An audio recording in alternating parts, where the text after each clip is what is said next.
Hello and welcome to 100% maths. I hope आप सब अपने एग्जाम्स की तैयारी बहुत अच्छे से कर रहे हैं। लास्ट वीडियो में हमने डिस्कस की थी डेट शीट, जिसमें से हमें अपने एग्जाम्स की जो डेट्स हैं वो पता चल चुकी हैं। तो हमारा मैथ्स का जो एग्ज़ाम है दैट इज़ ऑन 21 मई 2021। तो अब इसकी जो तैयारी है वो हमें कैसे करनी चाहिए, इसमें बच्चों को बहुत कन्फ्यूजन है। तो ये जो वीडियो है वो खास उन बच्चों के लिए है जिनको ये समझ में नहीं आ रहा है कि हमारे जो कौन से चैप्टर उनको पहले करना चाहिए और कौन से चैप्टर उनको बाद में करना चाहिए।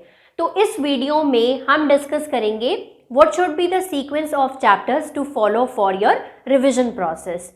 तो ये जो वीडियो है वो सभी स्टूडेंट्स के लिए है, इनफैक्ट फॉर वीक स्टूडेंट्स के लिए भी है। तो मैं आज की वीडियो में बताऊंगी आपको मार्किंग स्कीम के अकॉर्डिंगली आपको कौन कौन सा चैप्टर पहले करना चाहिए और कौन सा आपको बाद में करना चाहिए। तो ये वीडियो जो है वो बहुत इंपॉर्टेंट है क्लास 10th के बच्चों के लिए। तो इस वीडियो को ज़्यादा से ज़्यादा आप शेयर कर दो अपने फ्रेंड्स के साथ। और दूसरा, इस वीडियो को लास्ट तक ज़रूर देखिएगा क्योंकि इसमें मैं पूरा डिटेल्स में बताऊंगी आपको कि कौन से चैप्टर के कितने नंबर हैं और कैसे उसकी प्रिपरेशन करनी चाहिए। इस वीडियो को लास्ट तक ज़रूर देखिएगा। आइए वीडियो स्टार्ट करते हैं।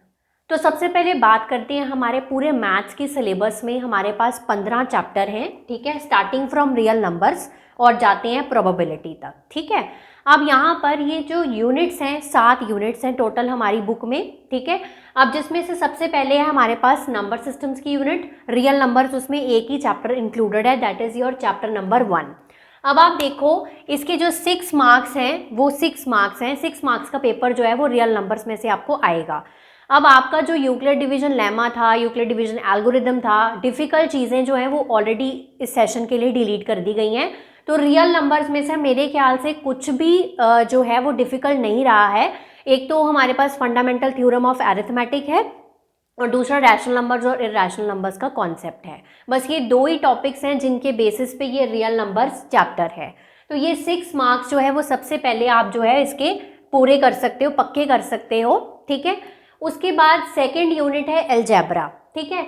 अब जिस पर्सन को अलजेब्रा अच्छा लगता है उसके अंदर ये 4 चैप्टर हैं, polynomials chapter number 2, linear equation chapter number 3, quadratic chapter number 4 और एपी चैप्टर नंबर 5।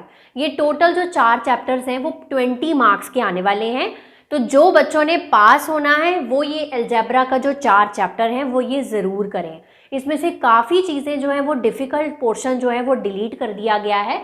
पॉलिनॉमियल्स में से भी जो मेन टॉपिक था हमारा डिवीजन एल्गोरिदम, जो डिफ़िकल्ट लगता था वो डिलीट हो गया। पेयर ऑफ लीनियर इक्वेशंस में से भी इन्होंने क्या किया, जो हमारा सबसे डिफ़िकल्ट मेथड था लीनियर इक्वेशंस को सॉल्व करने का वो हमने डिलीट कर दिया, that is your cross multiplication method. तो अब 2 ही मेथड बचे हैं, एक सब्स्टिट्यूशन और एक एलिमिनेशन मेथड। तो वो तो बहुत आसानी से आप कर सकते हैं। और क्वाड्रेटिक इक्वेशंस में से इसकी हमें फैक्टराइजेशन मेथड करना है और डिस्क्रिमिनेंट मेथड करना है। और एपी में से भी जो बिग वर्ड प्रॉब्लम्स थी वो डिलीट कर दी हैं। इसमें भी सिर्फ 2 ही टॉपिक हैं, एक nth term of an AP और एक sum of n terms of an AP. तो ये 2 टॉपिक्स हैं हर चैप्टर के। तो आप ये इसके बाद ये रियल नंबर्स करने के बाद ये जो 4 चैप्टर हैं ये पहले ये आप पूरे अच्छे से करिए। तो अब आप देखो 20 और 26 मार्क्स तो आपके इसी 5 चैप्टर से पक्के हो जाएंगे, ठीक है। यूनिट नंबर 3 पे चलते हैं, कोऑर्डिनेट ज्योमेट्री, जो कि 6 मार्क्स की है।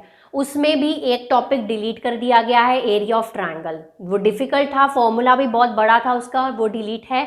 अब 2 ही फॉर्मूले हैं, एक डिस्टेंस फार्मूला और एक सेक्शन फार्मूला, एक मिड पॉइंट फार्मूला। तो बेसिकली इस चैप्टर में भी बहुत आसान सी चीज़ें रह गई हैं। तो ये 6 मार्क्स भी आप इस तरह से पूरे कर सकते हैं। तो 20 और 6 26 और 6 32 मार्क्स।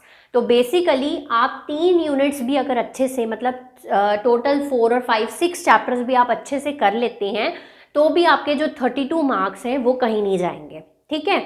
उसके बाद चलो ज्योमेट्री पोर्शन मैं मानती हूँ सबको डिफ़िकल्ट लगता है, ट्रिग्नोमेट्री भी मान लिया डिफ़िकल्ट लगता है, मेंसुरेशन भी डिफ़िकल्ट लगता है।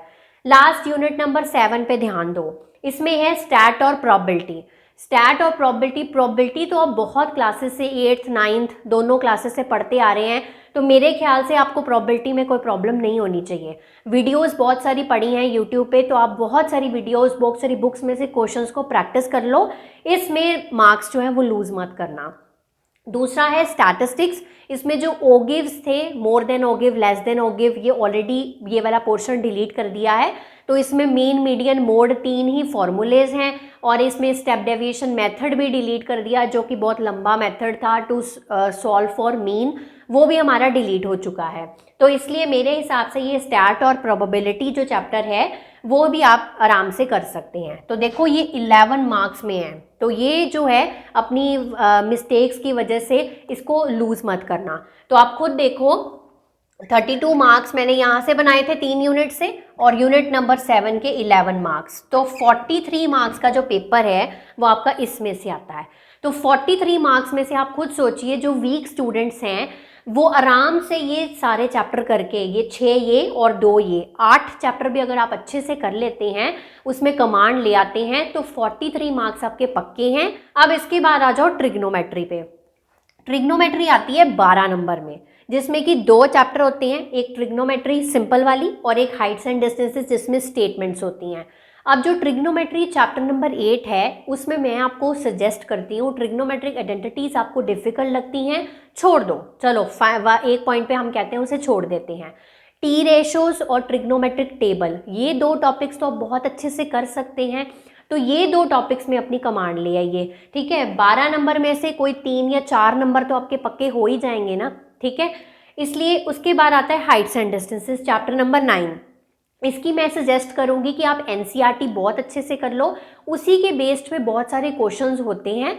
तो अब एनसीईआरटी के जो 16 या 15-16 क्वेश्चंस हैं वो आप अच्छे से प्रैक्टिस कर लो, तो उसमें भी आपकी जो कमांड है वो कहीं ना कहीं बिल्ट हो जाएगी, ठीक है। उसके बाद ये चलो 12 मार्क्स हो गए। उसके बाद आ जाओ ज्योमेट्री पोर्शन। उससे पहले हम मेंसुरेशन भी डिस्कस कर लेते हैं। तो सबसे पहला इसमें है एरिया रिलेटेड टू सर्कल और सरफेस एरिया वॉल्यूम। तो सरफेस एरिया वॉल्यूम में फ्रस्टम ऑफ कोन जो डिफिकल्ट टॉपिक था वो डिलीट कर चुके हैं। इसमें आएंगे आपको कॉम्बिनेशन ऑफ सॉलिड्स। तो इसमें सबसे इंपॉर्टेंट क्या है, इसके क्वेश्चन को करने से पहले आपको फॉर्मूले आने जरूरी हैं। तो इसलिए आप क्या करो, इसके लिए इस चैप्टर को करने से पहले आप फॉर्मूलेज वाला जो टेबल है क्यूबॉइड के, कोन के, सिलेंडर के, जो फॉर्मूलाज हैं उसके lateral surface area, total surface area और वॉल्यूम, तीनों जो हैं वो बहुत अच्छे से कर लो, ठीक है। और दूसरा जो चैप्टर है area related to circle chapter number 12, उसमें आप क्या करो, उसमें एरिया ऑफ सेक्टर और एरिया ऑफ सेगमेंट 2 ही फॉर्मूले हैं जिनको घुमा फिरा के क्वेश्चंस में पूछा जाता है। तो वो 2 फॉर्मूलेज भी आप ज़रूर याद करो। तो इसमें भी कहीं ना कहीं आप जो मार्क्स हैं वो लूज़ नहीं करोगे। इसकी भी एनसीईआरटी जो है वो बहुत अच्छे से करो। अब आ जाता है last portion geometry. I know ये डिफ़िकल्ट लगता है, इसीलिए मैंने इसको बाद में डिस्कस किया है। अब ज्योमेट्री के पोर्शन में हमारे पास 3 चैप्टर हैं, ट्रायंगल, सर्कल, कंस्ट्रक्शन। अब मैं समझती हूँ कि ये जो कंस्ट्रक्शन वाला पोर्शन है वो हर बच्चा कर सकता है, इनफैक्ट वीक स्टूडेंट्स भी कर सकते हैं। तो कंस्ट्रक्शन पोर्शन में 2 या 3 चीज़ें होती हैं जो हमें देखनी होती हैं, किस तरह से आपको एंगल्स ड्रॉ करने हैं, किस तरह से आपको लाइंस ड्रॉ करनी है। तो उसके लिए आप बहुत इजी सी थोड़ी सी प्रैक्टिस दे दीजिए, तो आपका कंस्ट्रक्शन चैप्टर भी जो है वो एक क्वेश्चन जो आने वाला है वो आपका कहीं नहीं जाएगा, मतलब आप उसको आराम से अटेम्प्ट कर पाएंगे। फिर आ जाओ सर्कल्स चैप्टर पे। इसकी एक ही एक्सरसाइज है एनसीईआरटी में।